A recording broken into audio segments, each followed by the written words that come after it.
A Navy submarine thought it was about to be hit by a torpedo. The sonar signature matched perfectly. High speed, straight trajectory, closing fast. The crew initiated evasive maneuvers. They dove hard and fast, but the impact never came because whatever was chasing them suddenly stopped. And what happened next is something no known underwater weapon can do. The contact didn't detonate. It didn't break apart. It didn't lose momentum the way a torpedo does when it misses its target. It stopped completely in open water at depth. Then it circled behind the submarine's stern and it followed them, not attacking, not retreating, just watching, observing, and following calmly. For anyone who has served on a submarine, that sequence of events is impossible. A torpedo is a ballistic object. Once it's in the water, it follows physics. It doesn't stop. It doesn't turn. It doesn't shadow a vessel like it's observing. Whatever was on that sonar screen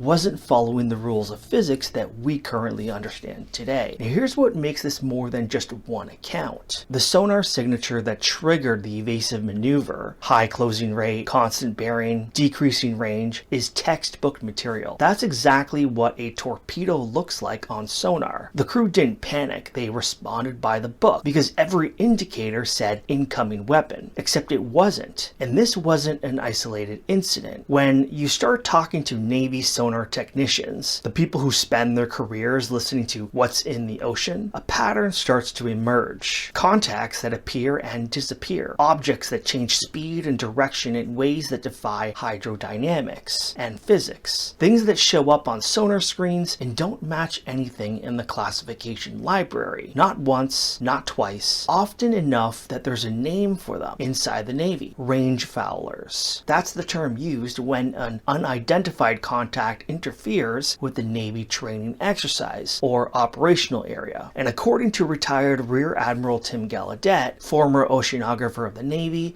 and former head of NOAA, someone who spent 32 years at the highest levels of naval operations, there is a classified folder specifically named and specifically stored on a secured government shared drive containing videos and sonar data of these contacts, objects operating in military exclusion zones that nobody has been able to identify or explain. That folder exists, and its contents have never been released. Gallaudet has been public about this. He's testified before Congress. He's written white papers through the Sol Foundation. He's gone on record saying that the Navy's acoustic data, the sonar recordings collected continuously by submarines and underwater listening networks, almost certainly contain signatures of these objects, or UAP. Signatures that are classified. Signatures that the public has never seen. So what exactly was on that sonar screen when a nuclear submarine thought it was being hunted? And how many times has this happened that nobody's talking about? I'm currently developing a film about a US Navy SEAL mission that goes completely awry. We're developing it and shooting it on a real practical set and using gaming technology from Unreal Engine to produce it. If you like what I'm doing,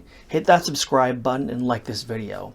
Head on over to pierresdesk.com to sign up. Everything is linked below, because next week we're going deeper into what the Navy sonar data is actually recording and why it's still classified. Hope you guys enjoy this one. I will see you on the next one.